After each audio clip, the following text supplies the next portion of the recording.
Assalamu alaikum dear students, welcome to English Keys. I am Muhammad Naeem and today we are going to study unit number 13 of English grade 11th, and it is a very beautiful and the most important poem of I would say the romantic era of English literature. It is written by P.B Shelley, Percy Bysshe Shelley. So before going to read this poem, it is very important to understand and know the context of this poem. So this poem is actually one of the most anthologized and celebrated poems written by the English poet Percy Bysshe Shelley, and it is actually a sonnet, and it was first published in a journal Examiner. The Examiner, it was a journal that was published at that time. It was published in 1818, and the next year it got a place in Shelley's collection.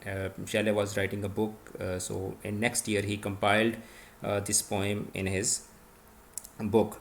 So this poem is actually a sonnet. So sonnet is a 14 lines poem.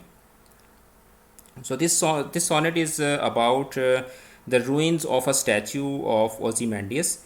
If we go into history and we look at the historical context of this name, so Ozymandias was a Greek name for the ancient Egyptian pharaoh, जिसको हम उर्दू में फिरौन कहते हैं, Ramesses II.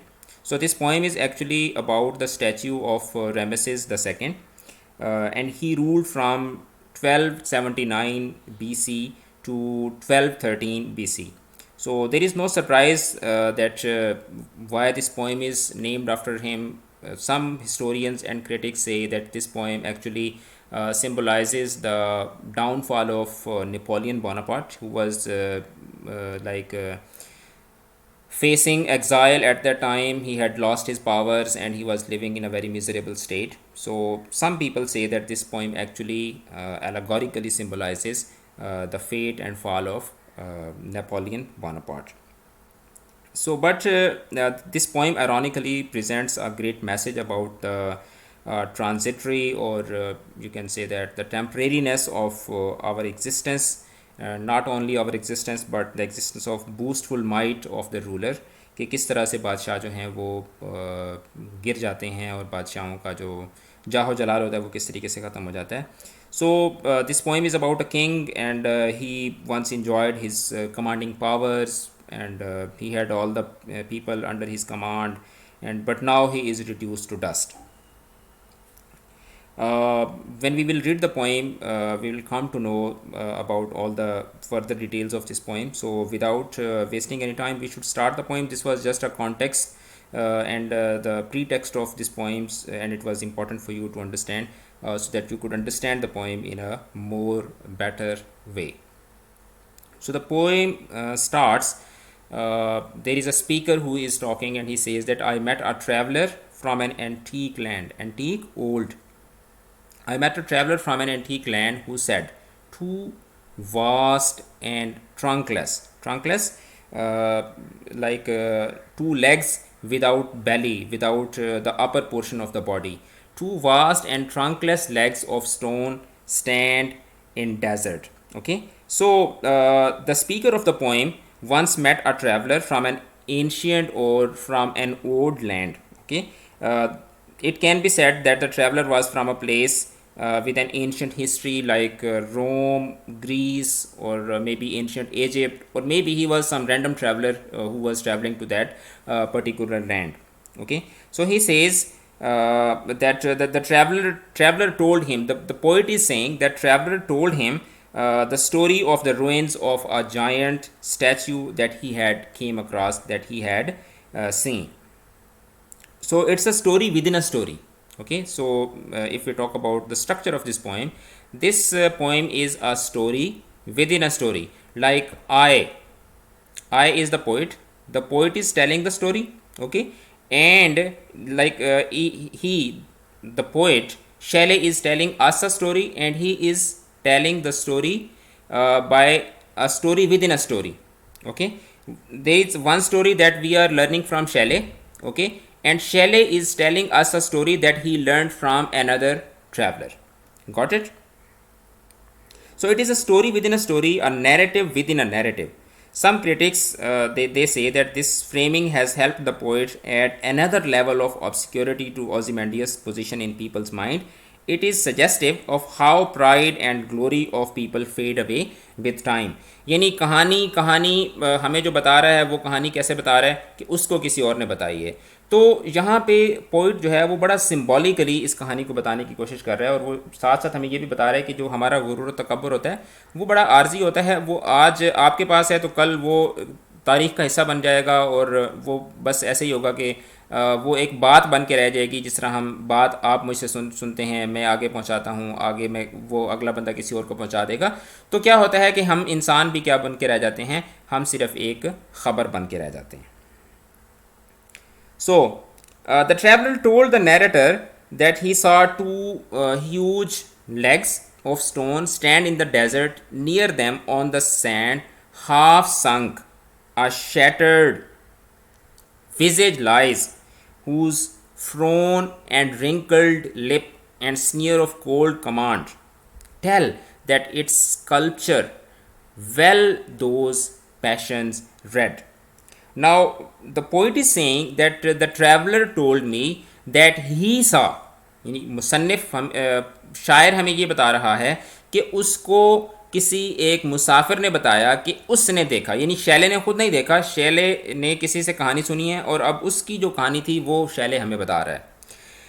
So he says that वो statue किस तरह का था, near them on the sand, उसकी टांगे पड़ी हुई थी, उसके साथ धड़ नहीं था, near them on the sand, half sunk, a shattered, shattered बिखरा हुआ, विजेज मुजस्मे का चेहरा, लाइज कि उसके साथ उसका सर पड़ा हुआ था, हुज फ्रॉन जिसका गुस्सा, एंड रिंकल्ड लिप और उसके जो फटे हुए रिंकल्स वाले जो उसके होंठ थे, एंड स्नियर ऑफ कोल्ड कमांड, और उसके चेहरे पर क्या थी, उसके चेहरे पर एक जैसे आप हकारत भरी जो एक तहक्कुमाना और हाकिमाना आपका लहजा होता है, और आप किसी को बड़े हकारत के अंदाज़ में जब आप किसी को कमांड दे रहे होते हैं तो आपकी जो चेहरे की शक्ल बनती है, तो वो जो मुजस्मा था उसके ऊपर शक्ल इस तरह की बनी हुई थी, जो किस बात की अलामत थी, टेल। तो वो जो सारा मुजस्मे का जो उसका जो अपीयरेंस थी वो ये बताती थी, इट्स कल्चर, कि वो जो मुजस्मा साज था, वेल दोज पैशंस रेड, कि उसने उस बादशाह के जो तासुरात थे उनको बड़ा बारीकी से जान कर, बड़ा बारीकी से पहचान कर उसके बाद उसने मुजस्मा बनाया होगा। Which yet survive stamped on these lifeless things, कि वो जो स्कल्पचरर था वो इतना माहिर था और इतना वो एक तरह से कह लें कि आला पाए का तख्लीक कार था कि वो बादशाह तो मर गया है, ठीक है, वो उसका मुजस्मा जो है वो मिट्टी के अंदर टूटा फूटा पड़ा हुआ है, लेकिन उस मुजस्मा साज ने उसके ऊपर जो तासुरात बनाए थे वो तासुरात क्या हैं, वो ज़िंदा हैं। तो यहाँ से हमें ये भी सबक मिलता है कि people they die, they fade away, but their actions and their आप उनको कह सकते हैं कि their behaviours they live on, they never die, they leave an impact on the society, they have a significance. The hand that mocked them and the heart that fed, ठीक है, तो वो हाथ जिन्होंने उसको बनाया था और वो दिल जिससे वो सारे के सारे जो तासुरात थे वो उभर कर सामने आए थे, वो सारे के सारे हमें इस मुजस्मे के जो अपीयरेंस है उससे हमें नज़र आते हैं।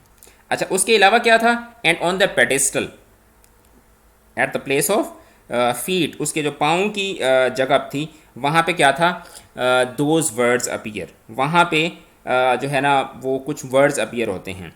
So here the poem again shifts to the statue, यहाँ पे पोइट थोड़ी सी अपना पॉइंट ऑफ व्यू बयान करता है। अभी यहाँ पे जो है ना वो टेल दैट इट्स, ये यहाँ से पोइट अपनी बात कर रहा है, यहाँ से फिर वो जो है वो ट्रैवलर की तरफ मूव करता है, ठीक है।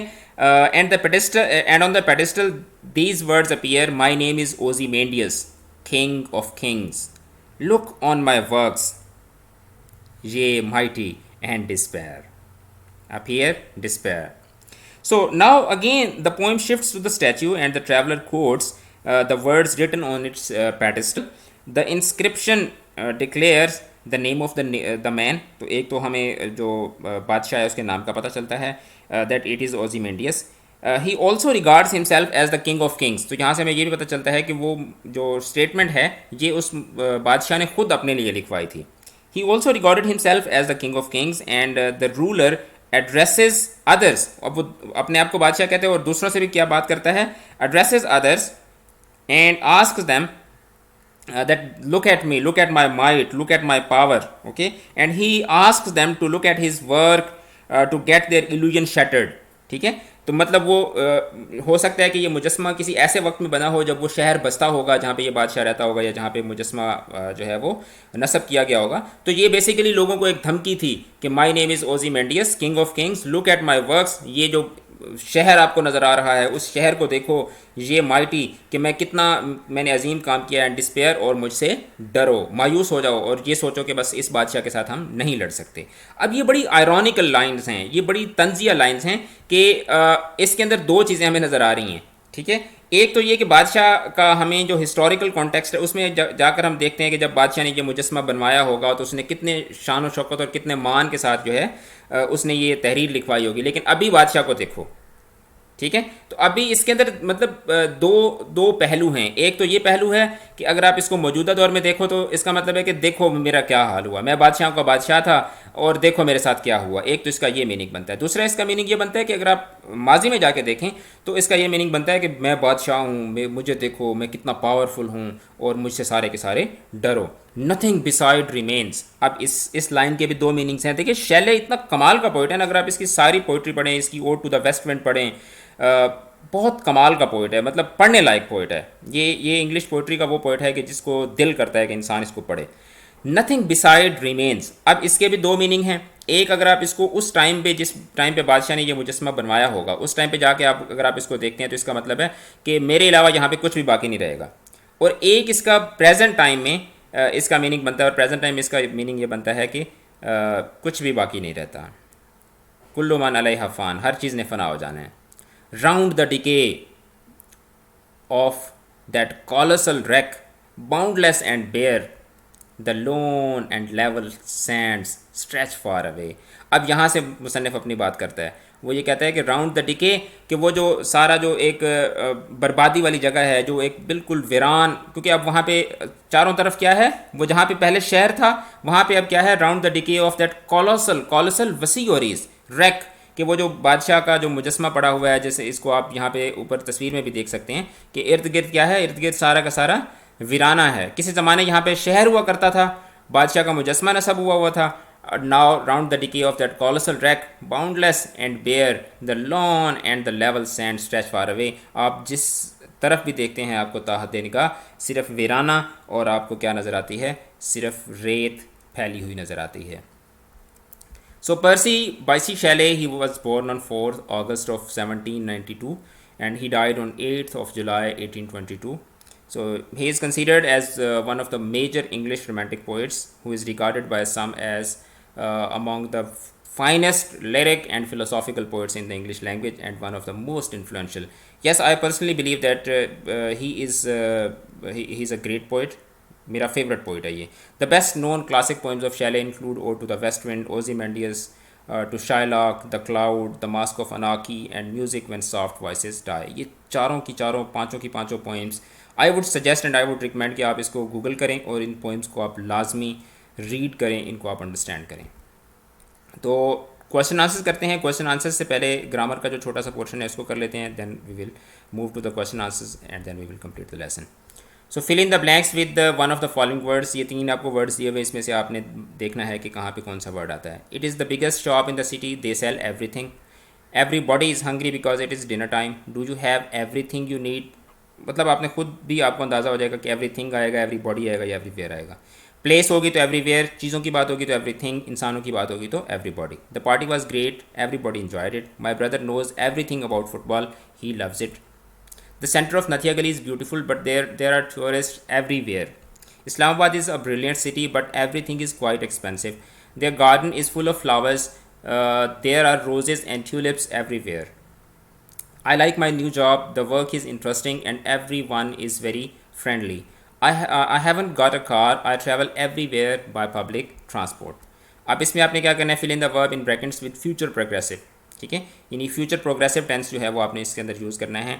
टेंसेस के लिए आप मेरे ही चैनल पे आपको English made tenses made easy के नाम से आपको एक वीडियो मिल जाएगी, तो अब वो 5 मिनट की वीडियो है, वो आप टेंसेस के लिए देख सकते हैं।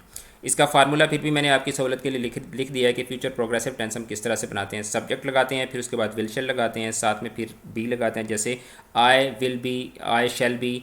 उसके बाद वर्ब की फोर्थ फॉर्म होती है जैसे आई विल बी वेटिंग, उसके बाद आप ऑब्जेक्ट लगा सकते हैं, I will be waiting for you, I was waiting, I will be waiting for movie, या इस तरह की आप कोई भी सेंटेंस बना सकते हैं।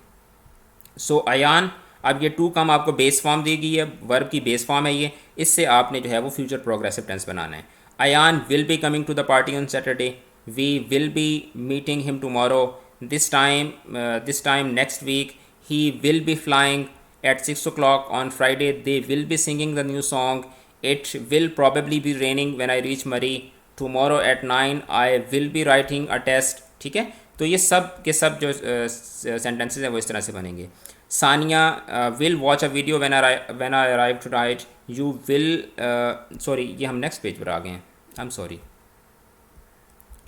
Okay, so Sania will be watching a video when I arrive tonight, you will be eating pizza very soon, she will be sleeping when she will be sleeping when you telephone her, they will be arriving in Medina just about now। तो ये हमने future progressive tense बना दिया। अब आपने क्या करना है, put the verb in parenthesis into the correct form of future progressive. अब ये इसमें भी आपने वही करना है, फ्यूचर प्रोग्रेसिव बनाना है। At midnight we will be sleeping, this time next week we will be sitting at the beach, at 9 I will be watching the news, tonight we will be cramming up for our test, they will be dancing, he will not be playing, I will not be working, will you be eating at 6। तो यहाँ से आपको direct तरीके से आपको ये भी पता चल रहा होगा कि आपने फ्यूचर प्रोग्रेसिव टेंस के सेंटेंसेस किस तरीके से बनाने हैं। will they be fighting again। उसके बाद नेक्स्ट एक्सरसाइज है fill in the blanks using the verbs in parenthesis in the future tense. अब आपने सिंपल फ्यूचर टेंस बनाना है। Zainab will come, we will meet, this time next week, he will fly, they will sing, it will probably rain, to rain, और साथ में probably का adjective adverb भी है। Tomorrow at 9 I will write a test, Sania will watch, you will eat, she will sleep, आपने simple will लगाना है। They will arrive. The activity है fill in the correct future tenses, will future, going to और present simple, यानी कि तीन आप जो है वो कैटेगरीज यूज़ कर सकते हैं। विल गोइंग भी हो सकता है, आई एम गोइंग टू, ठीक है, एक तो ये फॉर्म है, जैसे I am going to watch a movie, I will watch a movie, I watch a movie.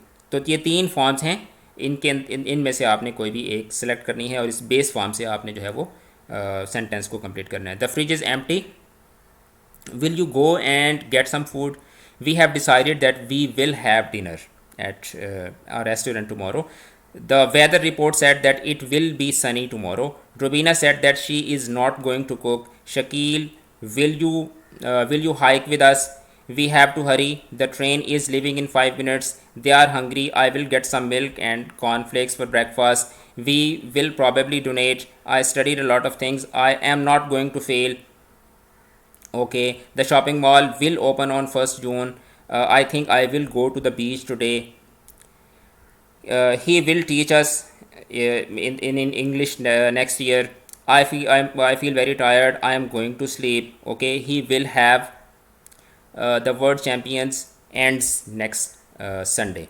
उसके बाद नेक्स्ट हमारे पास जो एक्टिविटी है इसके अंदर put the verbs into the correct form, will, going to या सिंपल प्रेजेंट या प्रेजेंट प्रोग्रेसिव।